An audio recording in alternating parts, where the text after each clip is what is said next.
Israel ने Iran पर हमला किया और ईरान की आर्मी से जुड़े हुए लगभग 28 बड़े अफसर उसमें मार गिराए गए। इजराइल को लगा था कि ये एक हमला करेंगे और उसके बाद ईरान आएगा सरेंडर करने, समझौता करने और फिर हम अपने मकसद में कामयाब होंगे, ईरान में तख्ता पलट करवा देंगे। लेकिन हुआ उसका उलट। उसका उलट ये हुआ कि ईरान ने जवाबी हमला किया और हमला इस हद तक ताकतवर था कि पूरा इजराइल हिल गया। पूरा इजराइल हिल गया, यहां तक कि इजराइल का पेंटागन भी निशाने पर आ गया। इजराइल के चैनल्स लाइव रिपोर्टिंग में उन तस्वीरों को दिखा रहे थे कि जब ईरान की मिसाइल्स इजराइल में प्रवेश कर रही थी और एक के बाद एक शहर तबाह हो रहे थे, इमारतें गिर रही थी, मलबे के नीचे लोग दब रहे थे और इजराइल गाजा बन रहा था। क्योंकि गाजा की ही तस्वीरें होती थी जहां मलबे के भीतर से लाशें निकाली जाती थी, जिंदा इंसान निकाले जाते थे। महीने 2-2 महीने के बाद मासूम बच्चे उस मलबे के ढेर से निकलते थे बाहर। लेकिन अब वो तस्वीरें इजराइल में भी आम हो गई। ईरान ने हमला करके ये बता दिया कि अब इजराइल सुरक्षित नहीं है। इजराइल का आयरन डोम तबाह हो गया है, क्योंकि वो अब ना हमास के रॉकेट्स को रोक पाता है, ना हिजबुल्लाह के, और ना ही ईरान के हमले को रोकने में कामयाब हो पाता है।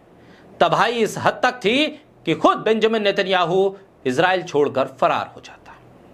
खबरें आई कि ग्रीस की तरफ फरार हो गया नेतन्याहू, और नेतन्याहू की ये तस्वीरें और ये खबर सामने आने लगी कि नेतन्याहू इजराइल छोड़ चुका है।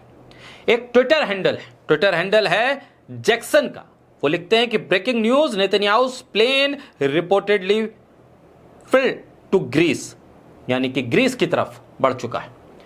ये खबरें आने लगी और फिर खबर ये आई कि नेतन्याहू एक सेफ जोन में चला गया है। सेफ जोन यानी बंकर में जा चुका है। सेफ जोन यानी अपने इजराइल के लोगों से कट चुका है, अपने तमाम चहितों से दूर हो चुका है। और इजराइल की जनता सायरन की आवाज से दहल उठ रही है, क्योंकि ईरान अपने ताकत को अब आखिरी अंजाम तक पहुंचा रहा। क्योंकि इजराइल ने मौका नहीं छोड़ा, इजराइल ने अपनी हदों को पार किया, तो ईरान भी अपने वजूद को बचाए रखने के लिए, अपने डिफेंस को मजबूत करते हुए, आत्मरक्षा में अपनी हदों को पार करता हुआ आखिरी हद तक पहुंच रहा है। हमला इस हद तक जबरदस्त था कि पूरी दुनिया ने देखा कि इजराइल जो ये तीर मारता था, जो लंबी लंबी डींगे हाँकता था कि मेरे पास सबसे अच्छी टेक्नोलॉजी, मैं सबसे सुरक्षित देश हूं, मैं तो हमला करने से पहले ही तमाम मिसाइलों को ध्वस्त कर देता हूं, दुश्मन मेरे ऊपर निगाह उठाकर नहीं देख सकता, उसका आयरन डोम भी ईरान से आने वाली मिसाइलों को रोक नहीं पाया। आने वाले वक्त में ईरान ने कहा है कि अगर फिर हिमाकत की तो दोबारा इस हद तक हमला होगा कि आप बेचैन हो उठेंगे।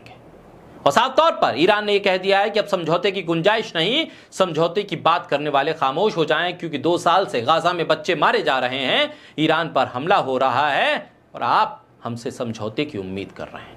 इजराइल के सामने आपकी बोलती बंद हो जाती है, लेकिन हम अब खामोश होने वाले नहीं।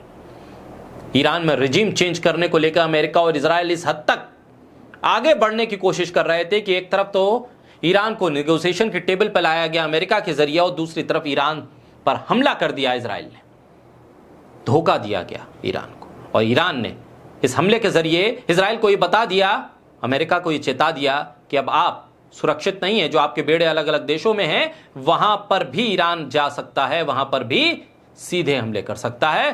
बहरहाल ये हमले बेहद तबाही लेकर आए और नेतन्याहू को भागने पर मजबूर करने वाले ये हमले नेतन्याहू की ताकत को किस हद तक कमजोर कर गए हैं, ये दुनिया के सामने सच साबित होगी।